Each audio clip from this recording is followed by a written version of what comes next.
What happens to your RSP, TFSA, and RRIF when you die could be the most expensive surprise your family ever receives. Most Canadians assume that their registered accounts just pass on to their loved ones.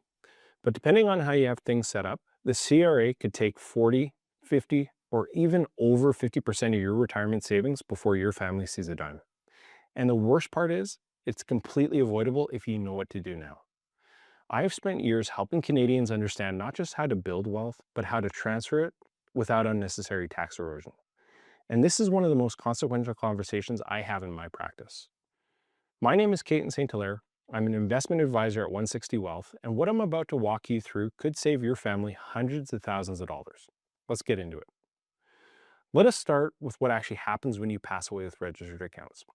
The default rule for RSPs and RRIFs is brutal. When you die, the CRA treats the entire value of your RSP or RRIF as income in your final tax return.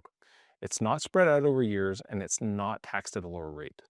The full amount added to your income, taxed at your marginal rate. So if you have a $400,000 RSP and you live in Ontario, your estate could owe the CRA roughly $200,000 or more in taxes on that account alone. That is not a typo. Half your retirement savings gone in a single tax bill because of how the account was set up. TFSAs play by completely different rules. When you pass away, a TFSA doesn't trigger any tax. The full value passes to your beneficiaries tax-free. But here's the catch that trips up families every single week. If you've named someone other than your spouse as beneficiary, or if you've named your estate, the TFSA loses its tax-sheltered status going forward. Any growth after your death becomes taxable. So even though TFSAs avoid the immediate tax hit, one wrong beneficiary designation can still cost your family thousands over time. Now here's where it gets critical. And this is the distinction that most people don't get right. Many couples assume that naming their spouse on everything means that they're protected. And for the first death, that's largely true. If you name your spouse or common law partner as the beneficiary of your RSP or RRIF, the account rolls over to them tax-free. No tax on death, and the surviving spouse simply continues the account as their own. The same applies to TFSAs, but only if your spouse is named as a successor holder, not just a beneficiary.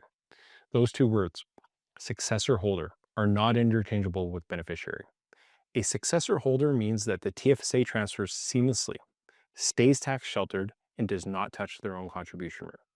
A beneficiary designation, even to a spouse, does not guarantee the same result. That is a paperwork distinction worth potentially tens of thousands of dollars, and most people have never even been told that it exists. But even the couples who have everything set up correctly still face the same problem eventually. What happens on the second death? When the surviving spouse passes, there is no one left to roll the accounts to. The full value of the RSP and RRIF gets added to their final tax return. And by that point, the surviving spouse has often inherited assets, spent years saving, and that final tax bill can be devastating. I've seen families expecting to inherit $600,000 walk away with closer to $400,000 after taxes. That is not a rounding error. That is a house down payment that went to the CRA instead of your children. If you want someone to look at your specific situation and show you exactly what that tax impact could look like, I've put a link in the description below to book a time with me. Here's the thing that most people miss when they talk about this. They say taxes are going to be owed eventually, so what can I really do? And yes, registered accounts are tax deferred, not tax free. The bill comes due. But the question is whether that bill arrives all at once in the worst possible year or whether you manage it deliberately over time. There is an enormous difference between paying 20 to 30% over 15 years of retirement versus the entire account getting hit at over 50% in a single year after death. Same money, completely different outcome for your family. So what actually changes the result? The first move takes about 5 minutes and could save your family tens of thousands of dollars.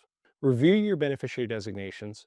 Make sure that your spouse is named as a beneficiary on your RSP and RRIF, and as a successor holder, not just a beneficiary on your TFSAs. If you're single or widowed, decide on whether naming beneficiaries directly or flowing through your estate makes more sense for your province and your family structure. One designation, one word, massive financial difference. The second move is more strategic. Consider drawing down your RSP and RRIF during your lifetime, even in the years where you don't need the money. If you're in a lower tax bracket early in retirement, Pulling from registered accounts faster than required and moving the after-tax proceeds to your TFSA or non-registered account means that you're paying 25% now instead of letting your estate pay 53% later. You're not spending the money. You're simply relocating it to a more tax-efficient structure before the default rules kick in. The third move is one that doesn't fit for everybody, but for some families, this is the most powerful tool available. A permanent life insurance policy can deliver a tax-free death benefit that effectively reimburses your estate for the tax hit on registered accounts. Instead of your family losing $200,000 to the CRA on a $400,000 RSP, the insurance benefit covers it. Your family inherits what you built, not what survived the tax bill. Every situation is different. What the right combination of these moves looks like depends on your province, your family structure, your asset mix, and your goals. But the families who think about this proactively, who actually sit down and map it out, keep hundreds of thousands more than the ones who leave it to the default rules. Your RSP, TFSA, and RRIF represent decades of hard work, and the tax code has a plan for those accounts when you're gone. The question is whether your family's plan is better than the government's. And that requires running the numbers before it's too late. If you want to sit down and map out what this looks like for your specific situation, book a time with me. The link is in the description below. Take care of yourself, and I'll see you in the next video.